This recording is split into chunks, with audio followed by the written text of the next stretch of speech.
I'm recording and I'm going to share my screen.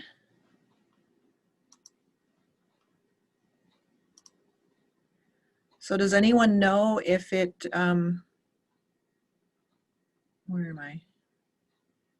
Did it get down to 32 degrees last night in town? Does anyone know? I'm not sure. It was cold when my car died. You mean your car wouldn't start, or? Yeah, we thought the battery was dead because none of the lights were on or whatever, but then jumping it didn't work and I didn't leave anything on, so I think something bad has happened. But it's all good. Yikes. It was very cold.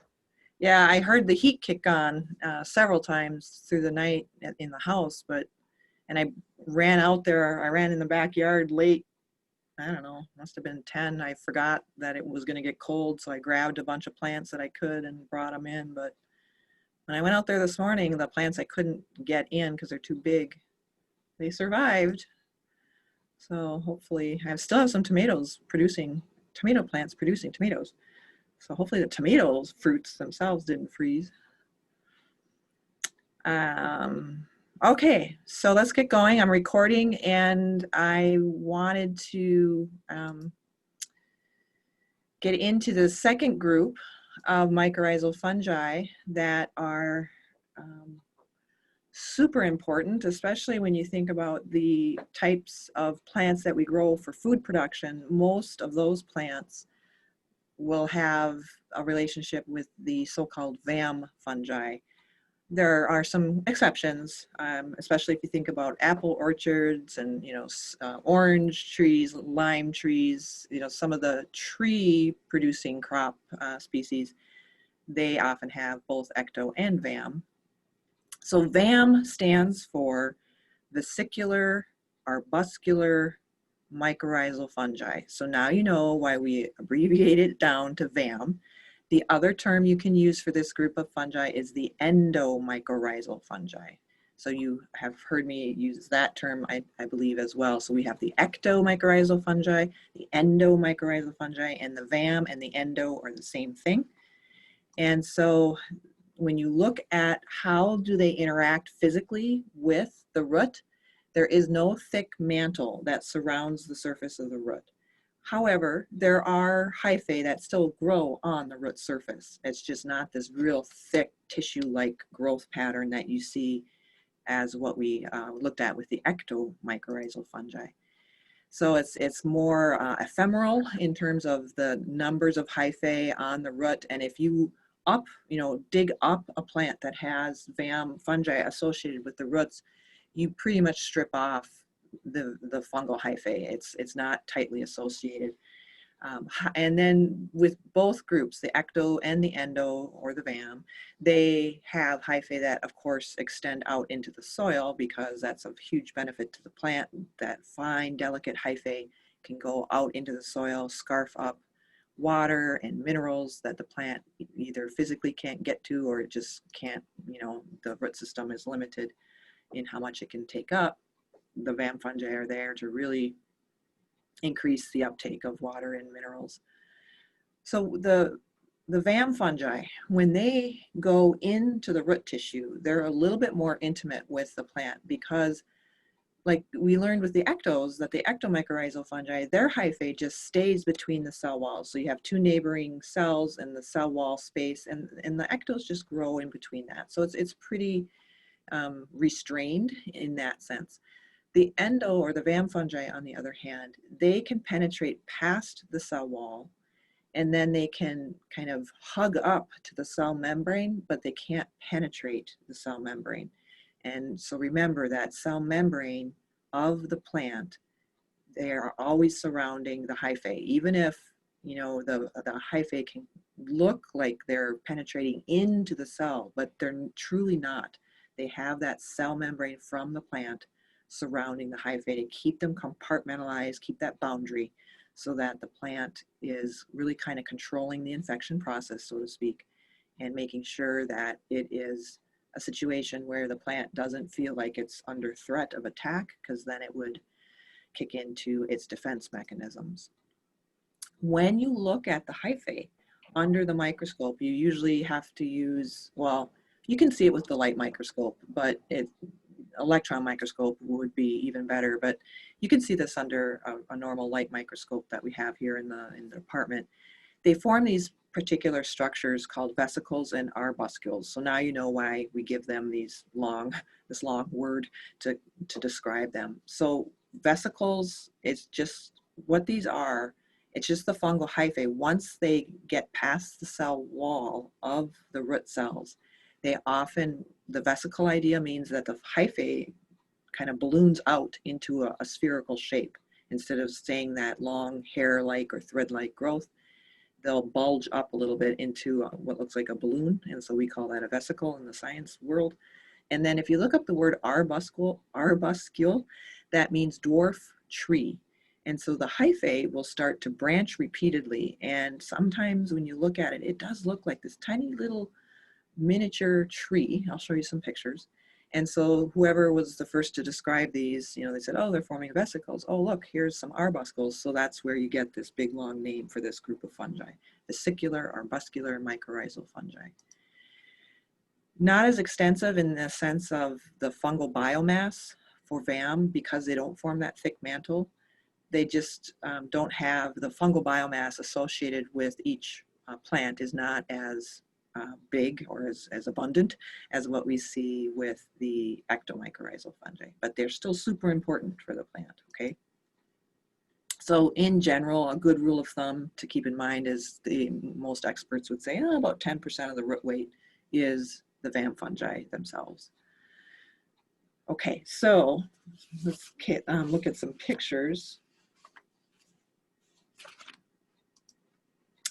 Oh, and then herbaceous angiosperms. So when you think about what types of plants have this relationship with the VAM fungi, herbaceous just means that they're not forming secondary xylem or wood. So, apple trees actually wouldn't fit this.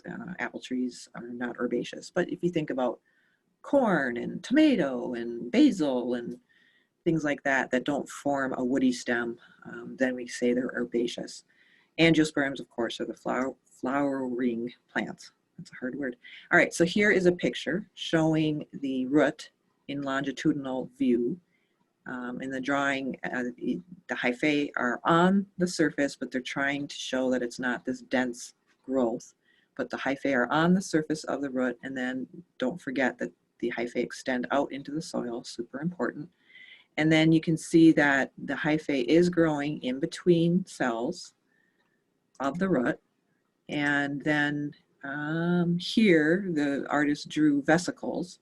So again, to your eye, you might think, oh, they're swimming around in the cytoplasm, but don't forget that you can have, there's always that membrane surrounding the hyphae, even in the vesicle and arbuscle formation.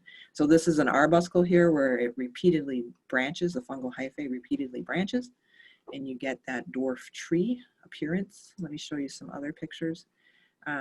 So again, just looking at vesicles and arbuscles.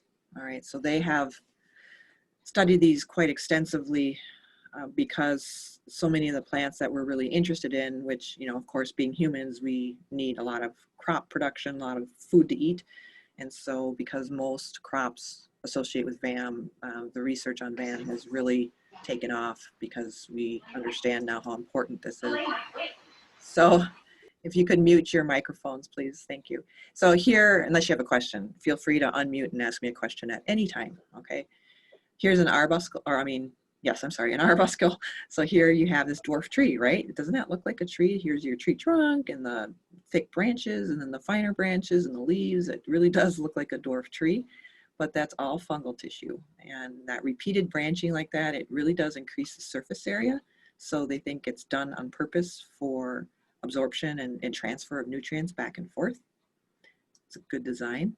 So this is a light microscope. The other images you just saw, the last one was electron microscope. Here, this would be like a light microscope at 1,000 power magnification.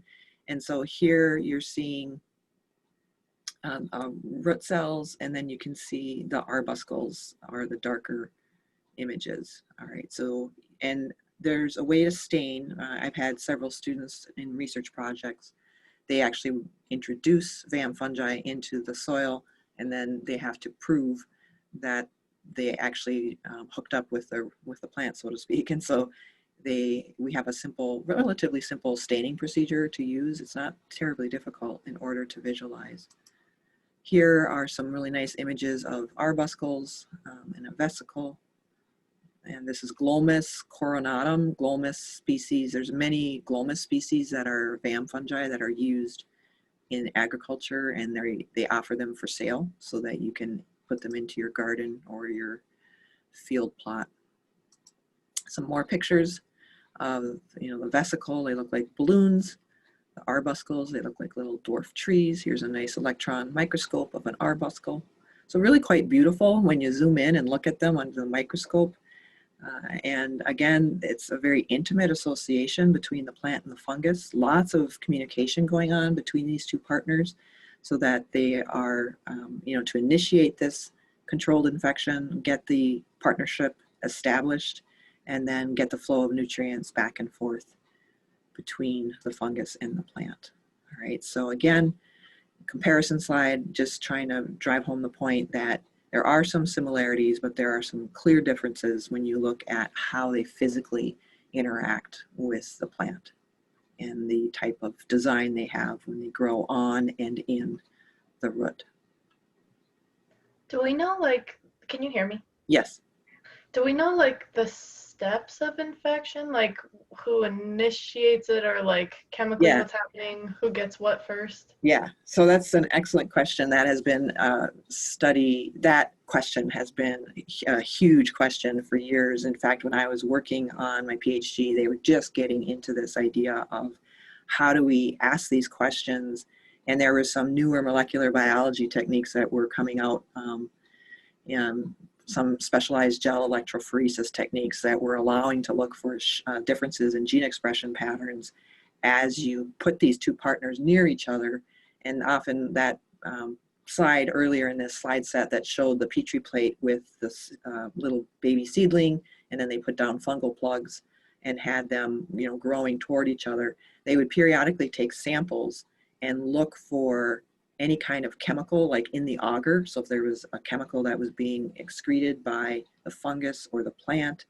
And what seems to be happening is that the plant will excrete a signal, and it diffuses out into the soil that the fungus can understand, so to speak. So it's a chemical signal that will dock into the receptors of the fungal receptors, and that will trigger the fungus to start growing toward the plant. And so they work toward a concentration gradient of that chemical signal. And so it's really a partnership that the plant is, kind of throwing out hey, I'm here, grow toward me. And then once the fungus gets to the actual surface of the root, then there's more chemical communication that the fungus gives back to the root.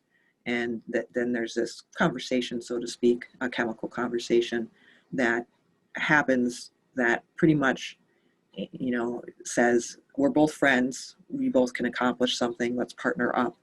And of course, I'm being very loose on how I describe this, but that's essentially what's going on here. They both recognize they're friends, that the plant is saying, oh, you're a friend, you're not a fungal pathogen about to attack me.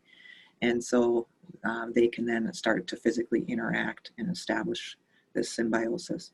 So it's a real intense area of focus because, this idea that there are some plants that don't form mycorrhizal relationships, and some people are saying, well, maybe we could create a situation where they would, and then the plants would do so much better if we want to grow them for any kind of human use, whether it be food or fiber or whatever.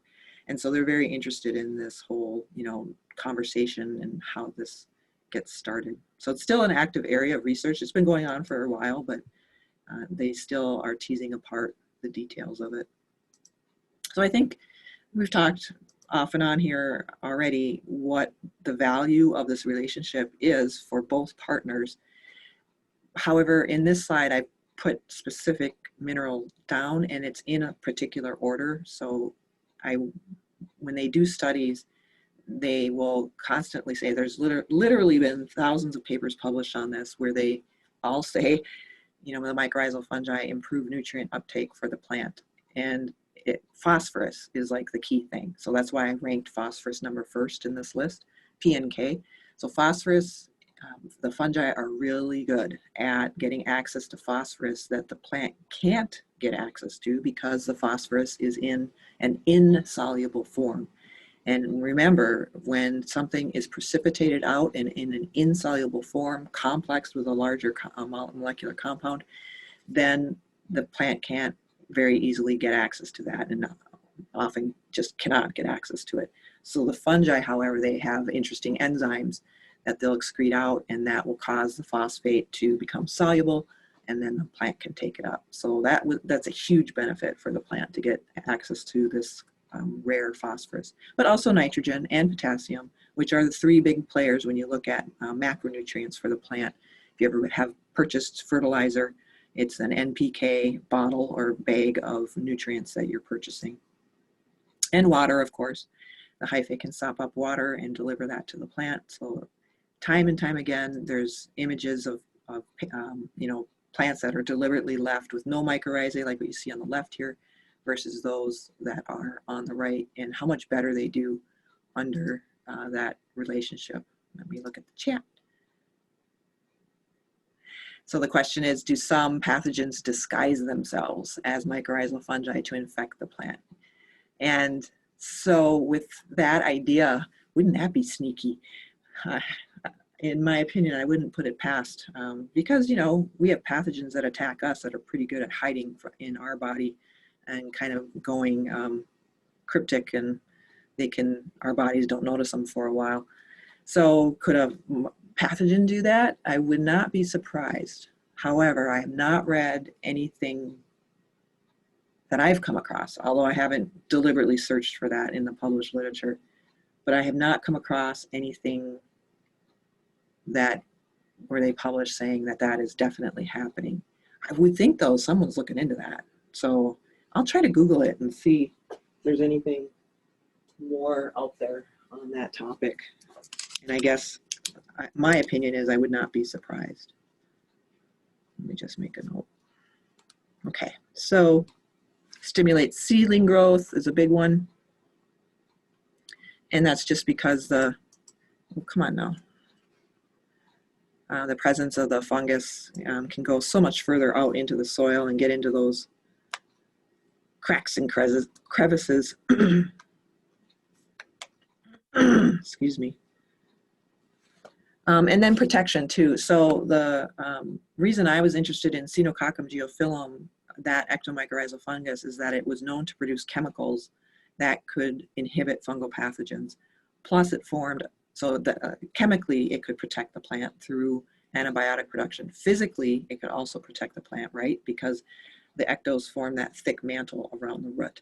And so I was very interested in both the Lacaria and the Cenococcum because of that. Now, the Lacaria, I wouldn't be surprised if they have some level of antibiotic production, but they weren't well known for it when I was studying them back in grad school. So physical and chemical is a manner of protection depending on which species of fungus that you're looking at. So here are some pictures I took off of Google, and just showing these are companies that are selling mixtures of primarily VAM fungi, and you can see, the testimonials here of the difference in growth depending on if you have, that one's hard to see.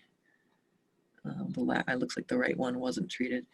And this great white, I've purchased this great white. I don't know why they have a shark on the bag of a mycorrhizal fungus mixture, but their company is called Great White.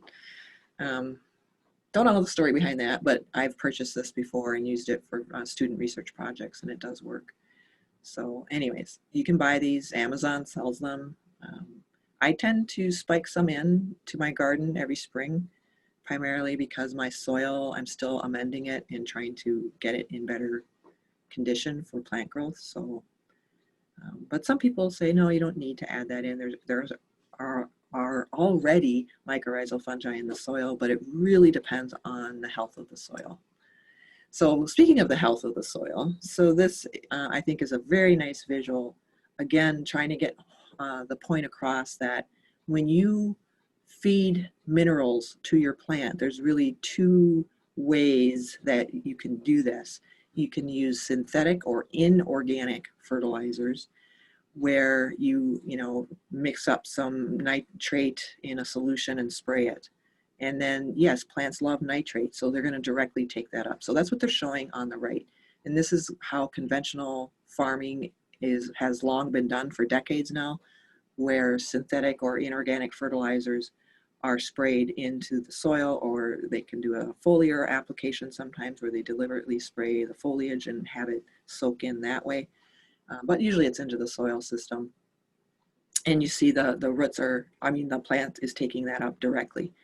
On the left is a nice visual showing what happens if you apply organic fertilizers like manure, compost, worm castings, this type of thing. Well, it's organic matter that's much more complex, of course, compared to inorganic fertilizer.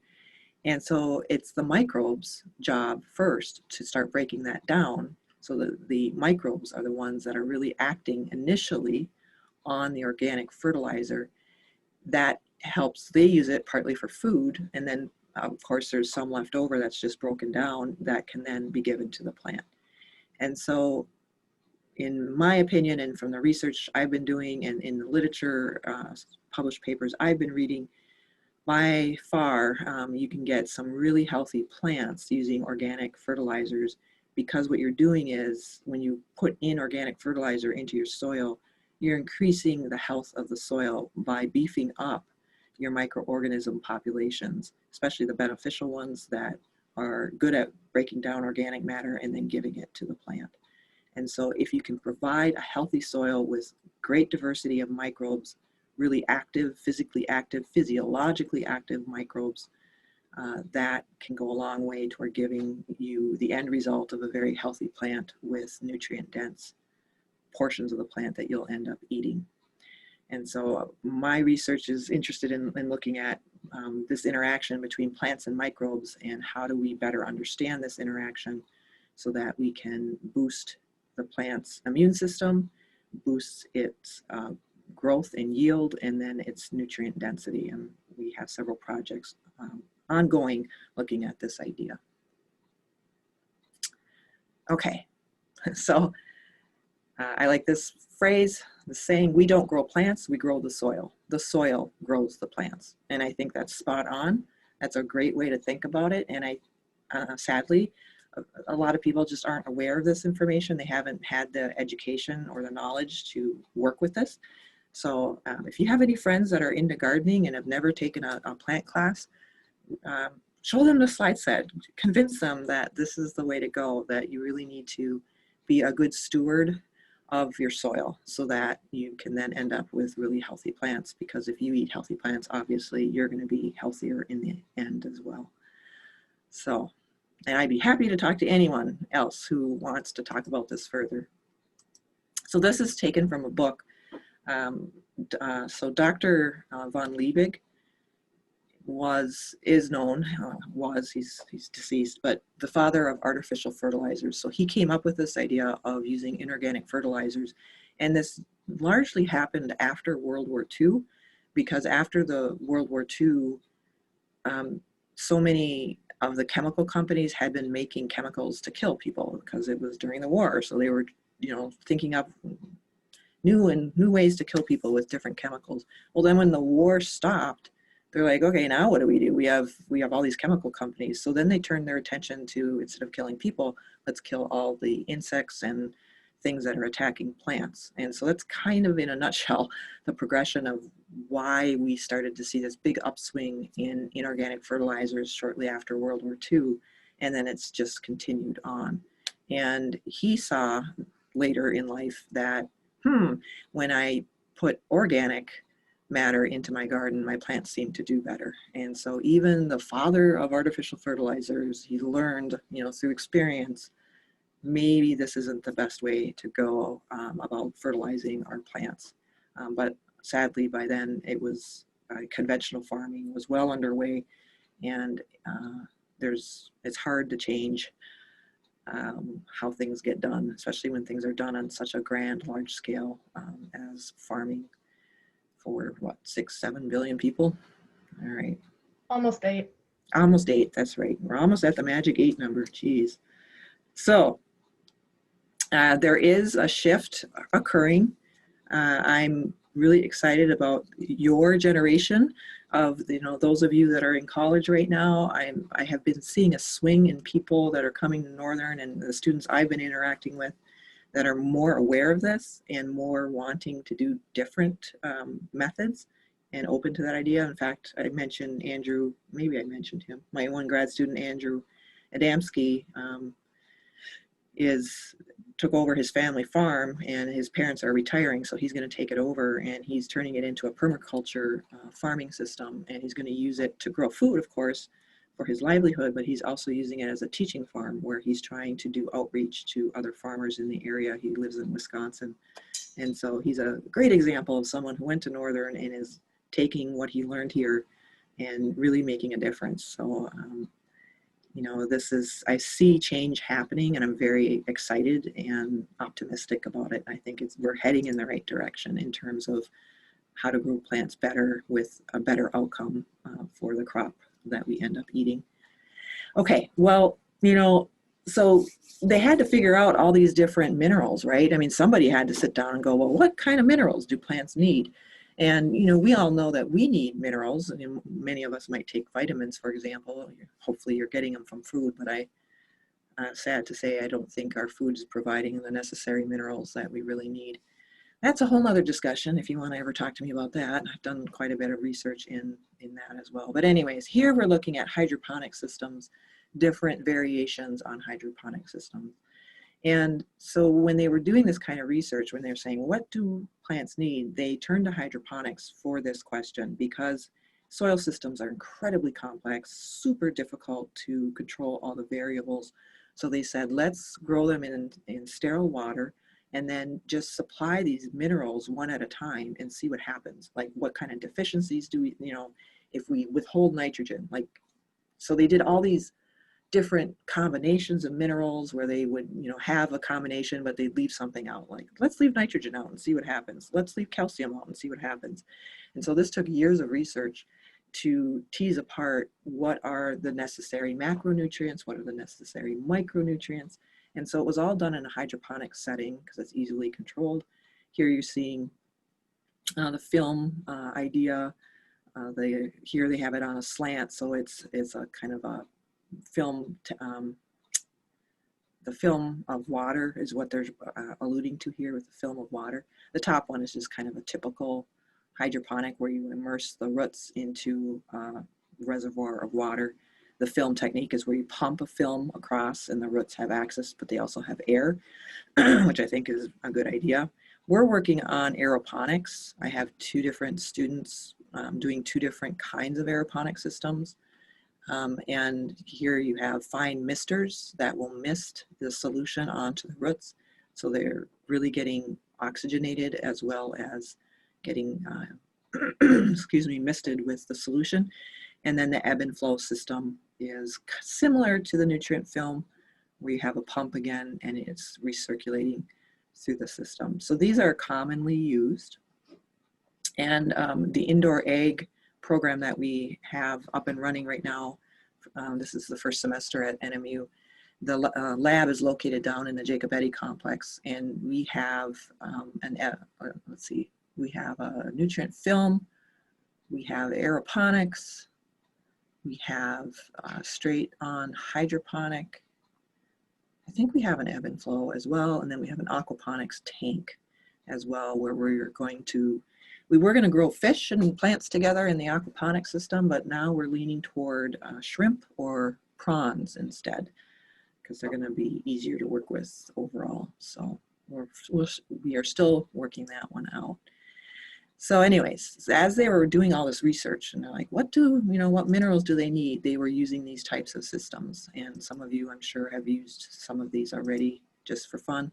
I have a little tabletop one on my kitchen table where I'm growing leafy greens. I'm trying to put that right in my house so my boys see it. I'm trying to, anything I can do to brainwash them to get into plants and biology in general, I will try to capitalize on that. So anyways, So most of you might already know, but for those of you who have never done hydroponics, it's soil free, don't have any soil in the system. You should be providing some level of aeration because the roots have to breathe, they need oxygen, they have to go through respiration. So soaking your roots in a stagnant pool of water, not a good idea. Algae love the water and the minerals in the water, so you'll get algae growth if you especially shine light or have light on that reservoir of water, so you have to be careful about that. And so hydroponic systems, they can be very straightforward and easy to work with, but you do have to be mindful of selective ion depletion where the roots are taking up the ions at different rates. And so some may get taken up to exhaustion and others are left in excess. And so you need to be able to put in the right mixture of nutrients that the plant needs and not overdo it or underdo it. pH changes also need to be carefully monitored. As you know, plants like 5.5 to 6.5, even in a hydroponic system. So you have to be careful about that. And typically, some of the older research, they're saying, we don't really see mycorrhizal symbioses forming. I'm going to maybe ask you to put a question mark there, because I've been reading some papers where they spike in mycorrhizal fungi and they can see a benefit to the plant. So it's like, okay, what does that mean? How close of an association, physical association was it? So I think there's more to the picture than what the older research was claiming. And that's another thing I looked the other year, and I'm going to do another literature search on the mycos in hydroponic. See if there's been any updates on that, because I did read one paper not too long ago where they were questioning and saying, you know what, they might really be important. All right, so no soil. Now, depending on how you want to set up your hydroponic, you could put other physical things in, like, you have these net pots, for example, and so expanded clay pebbles or pellets are often used, or some people might, in some situations, you might want to use quartz sand, acid washed, just to get it nice and clean. Some sand, some people use perlite, and perlite is just volcanic rock that's been heated up so that it kind of think about popping corn, kind of pops it up a little bit, fluffs it up a little bit. But if you've bought bags of soil and you see that white pebbly looking stuff, that's perlite. And then vermiculite is kind of like gold little flakes that you'll see in potting soil that you buy. And again, it's just, I call it fake soil because they don't have any nutritional quality for the plant. There's no minerals attached to perlite or vermiculite that the plant can use. It's just a physical substrate that you can add in to have the root system interact with something physical. So some scientists think that, roots evolved to grow in soil, which of course there's, physical soil particles that the roots are used to growing in between. And so some people think that having perlite or vermiculite or some kind of physical substrate might help them establish their root system better. So anyways, there are non-nutritive physical things you can add in if you want to. So these plant physiologists decades ago, they went through this exhaustive series of experiments looking at what macro and micronutrients are essential. And the way we define essential is we say that in the absence of that nutrient, the plant can't complete its life cycle. Like it can't produce flowers and any fruit, for example, something like that. Or, taking it all the way to seed production. Or the second idea is that maybe the element is part of some structure that the plant needs to make. And so a classic example of that is magnesium. Magnesium is absolutely essential for the plant to make chlorophyll, which is its pigment that it uses for photosynthesis. So you don't give enough magnesium in the soil to allow the plant to do that, and it's not going to be able to carry out photosynthesis to optimum levels. So these are like two parts to the definition of what's essential. So let's take a look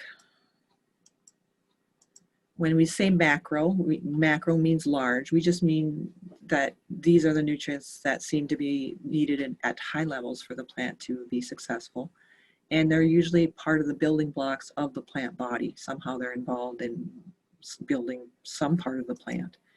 Micronutrients, on the other hand, are really important, so don't dismiss them just because they're micronutrients. They can be super important for the plant, but they're just required in small amounts, so they fit into the micronutrient category. These types of nutrients typically aren't really forming part of the body of the plant. They more serve as catalytic or regulatory roles when you look at their physiology. So still really important, but they are not needed to build the plant body per se. So macro versus micronutrients. So here's a table from the book looking at the macronutrients here. So, you know, hydrogen, carbon, and oxygen, of course, that's separate. So here we're looking at the minerals, the macronutrient minerals, and the micronutrients, okay? So I would like you to memorize macro versus micro. And the way I do it is I just memorize who are the macro. And then if you see anything else on the list, must be a micro. So, I mean, get familiar with the micronutrients, but if you really only have to memorize the macro per se. And so I've had students do interesting little mnemonic tricks to memorize that. I'm sure you could come up with something. Here, okay, so now these tables, let me explain this a little bit. So you see that they're grouped by their function. So group one is, their function is to, these are nutrients that are part of carbon compounds. So nitrogen, of course, is part of amino acids and proteins, nucleic acids. Sulfur, again, part of amino acids. And so when you're studying this table, I do want you to know essentially, you know, know this table. Know which nutrients belong into group one that are part of carbon compounds. Know which nutrients are important for energy storage or structural integrity. Know that group three, know that these are the particular nutrients that stay in ionic form in the plant, so they can remain in their charged form in the plant and are used that way. Group four, well, they're the ones that are involved in redox reactions. So I do need you to know this table in that context, the way they have it laid out here, because I think it's really important for you to appreciate the different roles that these minerals have, because as we get more into the light reactions and the carbon fixation reactions, you'll start to see how these minerals are playing a role in these different processes that we'll cover later on in the semester here. Okay, so go ahead. Sorry. Go ahead. Right below that table, the book talks about how it's like somewhat arbitrary and a lot of those belong in like more than one category. Do you want us to like make sure we know that too? Yeah, just in general, I don't need you to know which other category they would belong into. I'm happy if you know what's on this table, but they're right. In fact, there's plant physiologists who argue even between if something should be a macronutrient versus a micronutrient. So just be aware that depending on who's talking and telling you something, they may give you slightly different answers of what's a macro versus a micro. I think I might have something further on here that gets into that. But so this, I'm happy if you get this table and learn this. Here, what you're looking at is just, so if you go to a hydroponic store, they sell pre-made Hoagland solution. So it's named after Dr. Hoagland, who came up with this idea of putting together the right ratios and types of macro and micronutrients into a solution that you can grow plants in. And then there's all kinds of modified recipes of it that you can purchase. And so again, if you buy a Hoagland solution, this is what you're getting, or something similar to it, okay? And so we can, if you are doing any of your research projects where you want to do a hydroponic growth system, we can buy this kind of stuff. I used to have students make it, which is kind of a pain because you have to make all these stock bottles and then mix the stocks in certain ratios. It's kind of involved, but then the hydroponic stores moved into town and it's like, cool, just go there and buy it all in one package. It's been much easier, so. Okay, One idea that's important to think about with regard to these nutrients is that when these minerals are taken up into the root and then get into the plant body, they fall into two categories. They're either mobile or immobile. So what that means is if it's a mobile nutrient, that means, so imagine the plant is taking up potassium and it gets brought into some leaves that need it. Well, let's say some new leaves are forming on the plant, and the new leaves are sink tissue, right? Because they're baby leaves, and they're like, hey, I need to build more of my tissue. Hey, I'm running low on potassium. Well, the older leaves can mobilize their potassium and send it to the younger leaves. And so mobile means that you can redistribute these minerals into areas of the plant body that need it. And immobile is just the opposite, of course. Once that, let's say that potassium ended up in this mature leaf, and it's going to stay there. That's a bad example because potassium is mobile. Calcium, let's say calcium get put into a leaf. Well, if a new leaf that says, hey, I need calcium, it's like, well, you're going to have to get it through the uptake of water, new calcium coming into the plant, because the calcium in the older leaf tissue will not be given up to the younger plant part. All right, so mobile versus immobile. This is important for your own life. If you are looking at your houseplant and you notice a certain pattern of which leaves are dying on your plant, it may be a nutrient deficiency. And if you can tell, is it my old leaves dying or if it's my new leaves dying on the plant, that will tell you if it's a mobile or immobile deficiency. So you can start to diagnose your plant just with this bit of knowledge here. So this table is from your book, and they're showing, again, common ideas of mobile versus immobile. And again, I would like you to memorize, and again, I would encourage you to memorize the immobile nutrients. It's a shorter list. And then if you see something else, it's like, well, it's not on the immobile list, it must be mobile. So I'm happy with that. However, be aware, I think this next slide, I put zinc in parentheses because I've seen several other reputable sources where they say zinc is, it's pretty immobile. And so there's an argument in the literature about zinc. It depends who you talk to. So just be aware, yeah, it's not set in stone on some of these things. It depends who you talk to. And then this was from another reputable source. And again, there's a little bit of discrepancy. So when you're memorizing, memorize table 4.4. If you just memorize these immobiles, I'm happy with that. Okay, we'll leave zinc in the mobile column for now. Although I tend to agree it is pretty immobile, but just be aware there'll be some discrepancies. So I put this in just for your own interest because I've had students in the past, they really want a little bit more knowledge on this. And so this is from a reputable source, again, showing what form they're taken up as, and then whether or not they're mobile or immobile. So deficiency symptoms, as you're diagnosing your plant, if you think your plant is sick and it has to do with a nutrient deficiency, there's some terms I want you to know. So chlorosis is one of them. Chlorosis means yellowing. So if you see that your leaves are turning yellow and the yellow is across the whole leaf, then we say it's general chlorosis. If the yellowing is happening in a patchy spotted form across the leaf, then we say it's mottled chlorosis. So we actually use these terms. I would like you to memorize these terms, and because that's how we talk about it in the plant world. General versus mottled chlorosis. And then you can have interveinal, which just means, I'll show you pictures of all this. There could be, so if you look at a leaf, you have, of course, all the veins running through the leaf. So the veins stay nice and green, but all the other tissue goes yellow. And so it's in between the veins that you see the yellowing, but the veins stay green, and it's really noticeable. I'll show you some pictures. Then you can have necrosis as a symptom, which is, it's chlorosis taken to the extreme where now you have dead leaves, necrosis, necrotic, dead. So now you're talking brown and black areas. And again, it can be general necrosis, mottled necrosis. We really don't see interveinal necrosis. It's just necrosis. There's several websites that have images of deficiency symptoms.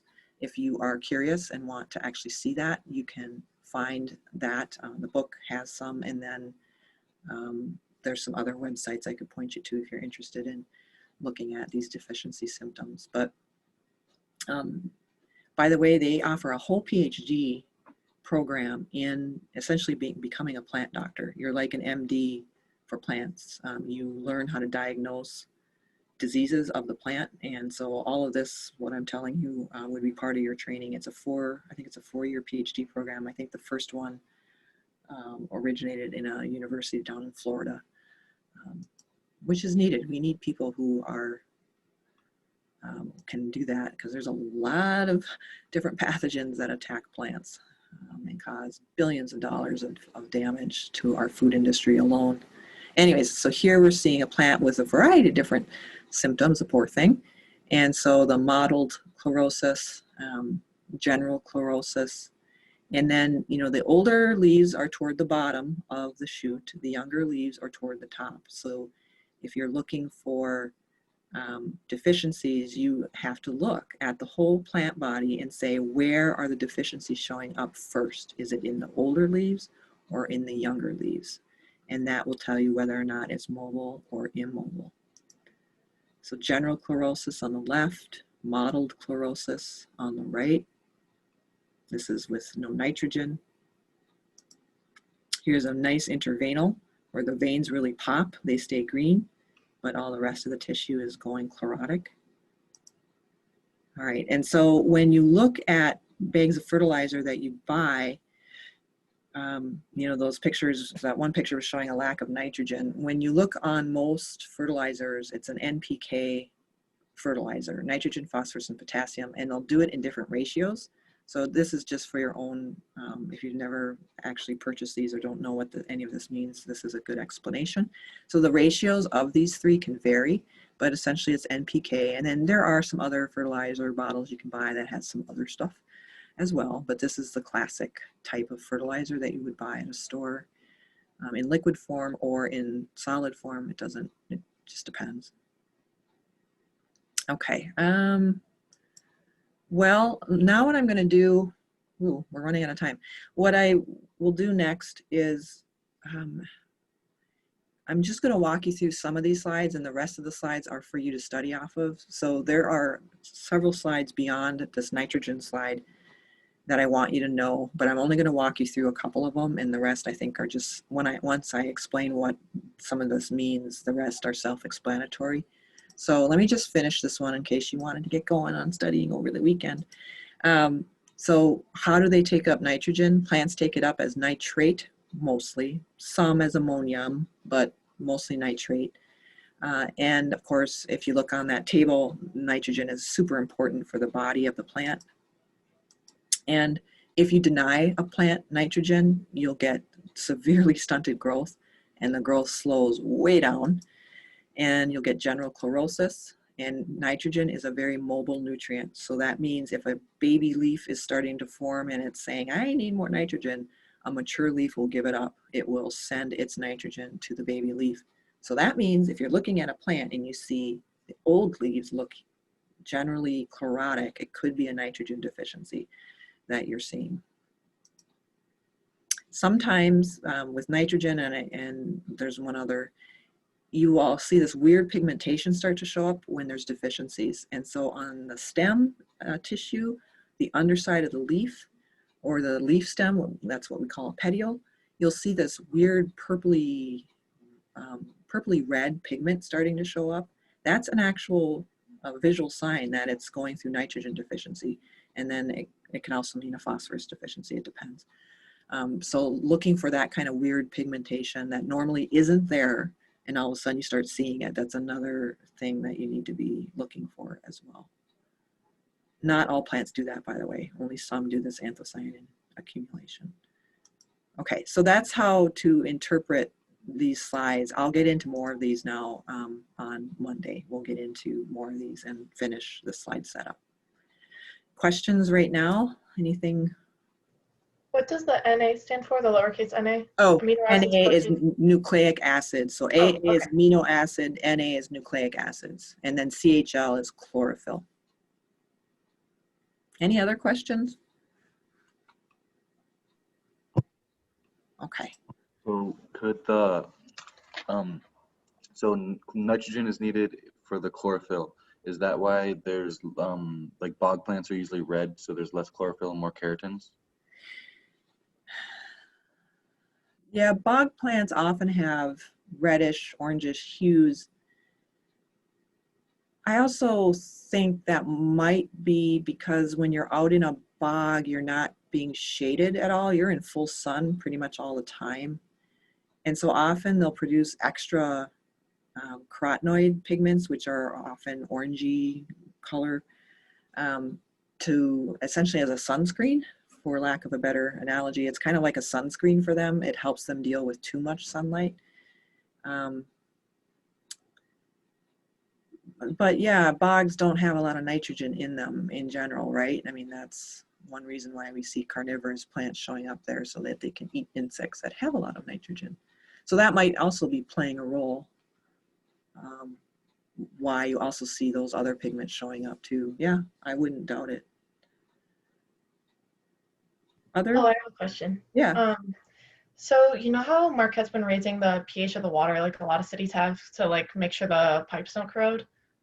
So I'm doing like research on fish on that in the aquatics lab or whatever, but I was wondering, like, for your plant stuff, do you guys usually use like DI water, or do you have to like lower the pH of the tap water? So do you know, are they still doing that? They're still keeping the pH high? We think they will, or at least Dr. Leonard thinks they will. I think it's at 8.6 right now, but I guess like it's not enforced. Like the EPA has like recommendations for what drinking water pH should be, but like a lot of cities are way over it, and it's not something that they regulate, if that makes sense. Yeah, I was kind of stunned because I heard about this secondhand. It's like, why didn't the water treatment plant do a better job notifying us that this is happening? Because to me, that's a little bit shocking that they raised it above 8 and didn't tell anyone about it. And Yeah. I didn't get clued into it till this summer when we were setting up the aquaponics tank down in the Jacobetti complex, and we did the pH of the water. We're like, what is going on here? It was 8.6. Yeah, I guess maybe Dr. Leonard, you know who Dr. Yeah, you would know who Dr. Leonard is. I guess maybe they noticed earlier because in the aquatics lab, like every single water change and like every week we check the pH of every tank. So I feel like that's probably Yeah. why you So noticed maybe. we But yeah. have to adjust the pH. Absolutely. We have to use a pH adjust, the buffering solutions to bring the pH down. And we've been struggling with that. And at home too, I noticed I have to do that with my little tabletop hydroponic system too. So yeah, Yeah. otherwise, because plants don't like pH 8, most plants Right. Yeah. do not like I'm that. not sure we know if humans do, but plants. Yeah. I have a DI drinking water system in my home that I finally installed because of some worries I have with overexposure to fluoride and just a lot of different stuff that's getting into the wastewater treatment that I know they don't treat. And the downside is if you drink only deionized water, you're not getting minerals. Hmm. So that's, tap water, you still get your minerals. So if you are going to go ahead and drink DI water, you have to make sure you're getting enough minerals in your diet. So, Yeah, but I know Dr. Adam like knew about the pH problem or whatever, and then I was talking to Dr. Leonard and he came in and then he was like, "Wait, that's the water my mice are drinking. I didn't care before." And then he was like, "Oh shit, I have to do something about this." And we were like, "Yeah, yeah, you probably do." yeah, definitely. Yeah, I'm glad he got clued into it because um, I, I don't know. I don't know how long it's been like this. Do you know? Has it been like a whole year or something? Honestly, I had no idea they were raising the pH until